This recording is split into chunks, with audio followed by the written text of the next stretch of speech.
Hi everyone, welcome to the session. And today I'm going to just discuss about my experience about how I basically passed my Palo Alto exam, which happened recently happened, and that was basically the offline exam.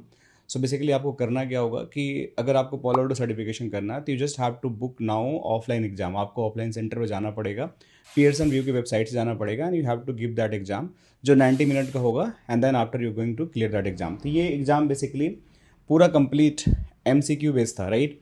तो इसके अंदर बहुत सारे जो चीज़ें हम पढ़ते हैं, जो भी हम सिलेबस में कराते हैं, उसमें से 95% चीज़ें सेम थी. कुछ चीज़ें नई थी जो बेसिकली ऑटोमेशन से होती हैं, कुछ सराटा क्लाउड मैनेजर से हो गया, कुछ SDN से होता है, 2-4 क्वेश्चन होते हैं. That is going to be just कि अगर आपने थोड़ा बहुत प्रैक्टिस कर लिया तो you are going to be clear that. But 95% चीज़ अगर एग्जाम पास करना, that is going to be happen from the MCQ, जो आपकी जो रेगुलर फायरवॉल की जो कोर्सेज होते हैं उसके थ्रू ही आता है. तो जब आप एग्जाम पास करते हो तो इस तरीके का कुछ बैज आएगा आपको करेक्टली से, जो देखो इस तरीके से Palo Alto certified next generation engineer का आपको बैच आएगा और इस तरह का सर्टिफिकेशन आता है. और इस सर्टिफिकेशन की वैलिडिटी भी रहती है, राइट. देखो वैलिड कब तक रहता है, 2025 से आपका जो इशू है 9 दिसंबर को, और ये वैलिड रहेगा 2 साल के लिए सर्टिफिकेशन, ठीक है.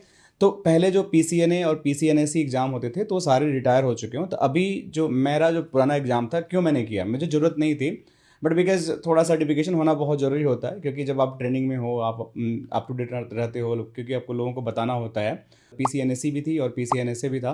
तो मैंने सोचा कि क्यों ना इस 2025 के अंदर, क्योंकि नया सर्टिफिकेशन लॉन्च हुआ है, इसी साल लॉन्च हुआ है, तो क्यों ना इसको ख़त्म कर लिया जाए ताकि अगले साल कुछ नए गोल हो, चाहे प्रिज्मा एक्सेस हो या फिर और भी कुछ SDN के हम एग्जाम के बारे में सोच सकते हैं. तो इसलिए मैंने एग्जाम क्लियर किया.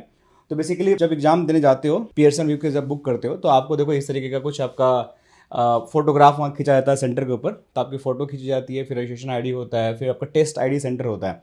टेस्ट ID सेंटर मतलब कि किस एग्ज़ाम सेंटर पे आपका ये एग्ज़ाम हुआ है. और प्रोविजनल पास का मतलब ये होता है कि जब भी आप मतलब इनिशियली जब आप एग्ज़ाम देते हो तुरंत रिजल्ट आ जाता है. तो इसमें आपको प्रोविजनल पास मतलब कि वो चेक करते हैं बैक एंड से. तो आज 11th है, तो आज मेरे पास ये पूरा सर्टिफिकेशन आया और इसके अंदर पूरा क्रेडली के थ्रू ये पूरा बैज वगैरह सब कुछ आता है. तो आप भी कभी एग्जाम दोगे तो इमीडिएट ये बैज आपको नहीं मिलता है और इसके लिए थोड़ा सा आपको वेट करना पड़ता है. बट ये आपका एग्जामिनेशन का रिजल्ट तुरंत आ जाएगा. इसके अंदर लिखा होगा कि आपका नाम होगा, आपका डेट ऑफ डिलीवरी हो, किस डेट को आपका बेसिकली एग्जाम हुआ है. तो आपका फिर आपका जो एग्जाम करने में Palo Alto networks next generation firewall engineer तो एग्जाम होता है. ये सारी चीज़ कैंडिडेट ID होती है जो आपकी ईमेल ID पे होती है. तो एग्जाम बुक करने के लिए आपको बेसिकली पियर्सन के साइट पे जाना पड़ती है. पियर्सन का जो साइट होता है उसके अंदर आपको Palo Alto का सेलेक्ट करना. P पे क्लिक करोगे तो नीचे Palo Alto आएगा. Palo Alto next generation firewall engineer का एक एग्जाम आएगा.